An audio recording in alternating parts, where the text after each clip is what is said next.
Hey folks, it's your main man E, and I'm here with Sasha. Sasha's been waiting down by the gate there. She had exercise today. She had training. She's had social time, but when she's down there, she starts crying and she starts whining and barking. And earlier, she was even trying to climb over the fence. So, what I want to correct her for is waiting by a doorway with this kind of pushy, anxious energy that eventually escalates to her jumping on the gate and trying to climb over it and barking. And if I was to go inside right now, that's exactly what she's going to do. So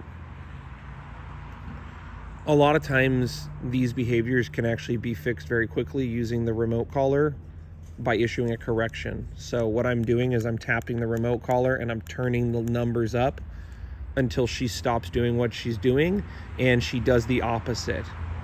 Okay, it's very important. I didn't just, when I saw her, scraping her paw on the gate and I tapped this and she stopped, that I didn't stop. It's very important that I continued to tap the button until she said, wait a second, maybe like waiting by the gate anxiously is not even a good idea. Let me try again. So there she went up to it again. I tapped the remote collar 2 times. That's at level 12.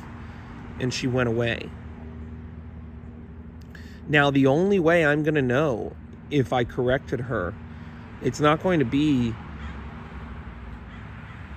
anything other than the simple fact that she does not do the behavior again if put in the exact same situation over again.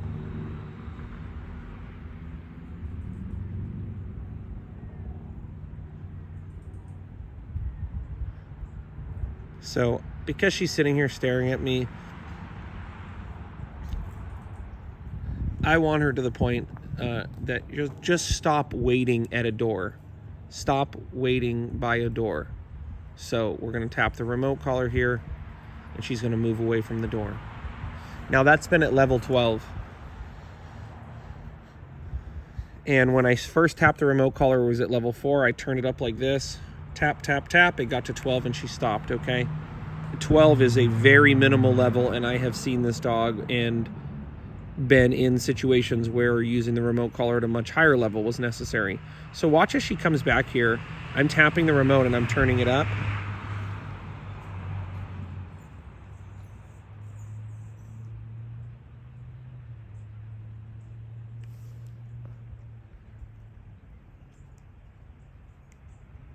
And she just went now and laid down up there. Now, some people are going to say, Eric, why'd you do that? She was going towards the water. She maybe was really thirsty. Folks, the dog's been down there with that water for the last 15 minutes. I want her to back away from the fence. Period. I do not want her waiting at the fence or existing near the fence when that is the place where she has practiced this anxious behavior. Okay, so now what we're going to do is we're going to go out of view, or we're going to start interacting with one of my dogs, and we're going to make this a little more challenging for her and see, is she going to understand what I'm telling her? So I'm going to let one of my other dogs loose here. Break. Good girl, Emma. What a good girl, Emaniti, huh? Yeah, she's good, huh, Em? What a good girl, Em. Nice, Em. Good job, Em. Nice.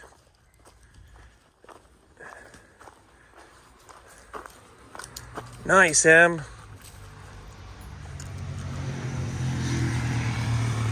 I roll the remote collar back down here low again, and I'm turning it up again, and I'm tapping it.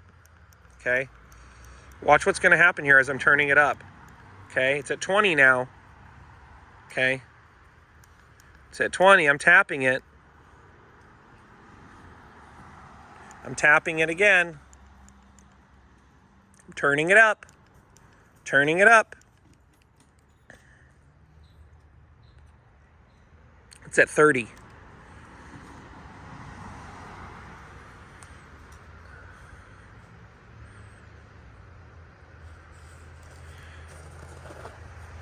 Good girl. And I know what people are going to say. They're going to say, Eric, that's not fair. There's a dog on the other side of the fence. That's, too distracting for her. That's too challenging. Folks, that's the whole point, is to create situations that are actually challenging for the dog, so that we are ensuring that even when a distraction comes, even when it's hard for them, they still don't do the unwanted behavior. I mean, I can tell my dog, hey, don't take the food off the kitchen counter, but until I leave that brand new dinner on there with steak and potatoes and all the tasty food, and I leave the dog in there with no leash on, and I don't say anything to them, only then do I know if I've really taught them not to take my food off the table. So you can see now, she's completely relaxed. She was panting earlier, just a moment ago. Come on, Sasha, let's go. Come on, let's go, baby girl. Oh, what a good girl. Come here, Sasha. Hi, sweetie. Yeah. So I'm going to avoid the inclination to want to pet her right now and kind of comfort her. What happened was a very low level electrical stimulation, folks. I will gladly put it on myself at level 80 or 100 for free. It's not that uncomfortable, okay? And you can see Sasha here. Hi, baby. Yeah, it's not so bad, huh? She's fine, okay? She's completely, upset that that's not treats and that's just her kibble. But you could see she's not upset. She's not, like, disheveled in any way, shape, or form. She just learned, hey, don't be waiting by the gate. Don't be hanging out by the gate. If you've gotten a correction for jumping on the gate, for crashing, for smashing into the gate, for barking, for whining, for lunging, come on, Sasha, then it's probably just a good idea to stay away from the gate. You know, I mean, if I have a dog who has a problem where they kind of like counter surf, I'm going to say, hey, maybe just stay away from the kitchen table, period. Let's see what happens now after this correction. No, M&E-T. No, Sash. Okay. So let's see after this correction. Did she understand what happened?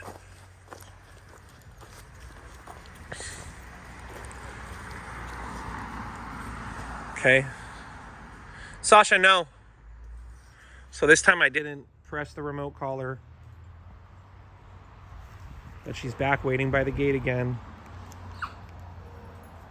No. She cannot wait by the gate. If she struggles with climbing over gates, jumping on them, scratching at them, getting anxious, she cannot wait by the gate. You know, and this is where I think people are really confusing their animals when it comes to correcting them, because you could see right now, she's completely fine.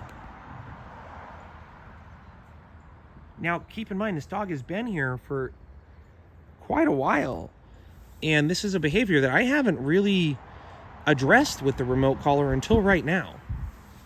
And this will probably be the only time I need to address it. After this, I'll just be able to say no, or maybe tap the vibrate button, give her a reminder, and she's going to go, oh, that's right, I'm not supposed to wait by the door.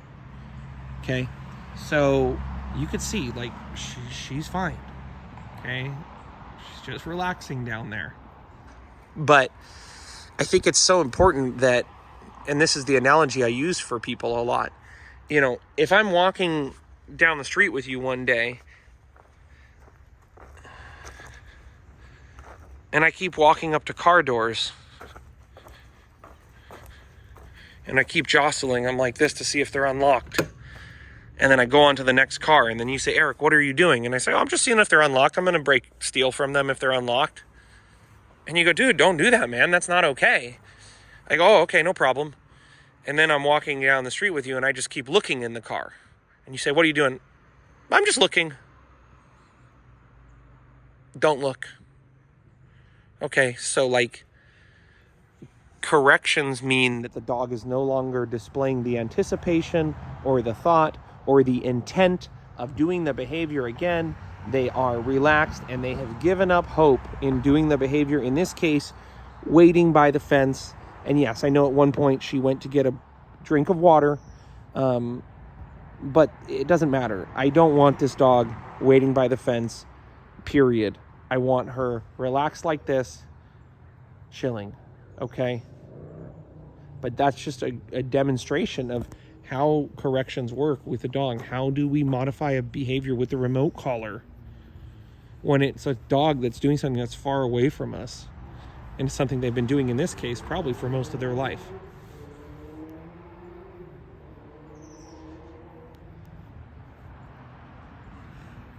I am. Good M. Okay, folks, so that's all. Remember, we don't blame them, we train them. Until next time, folks. Thank you, Sasha.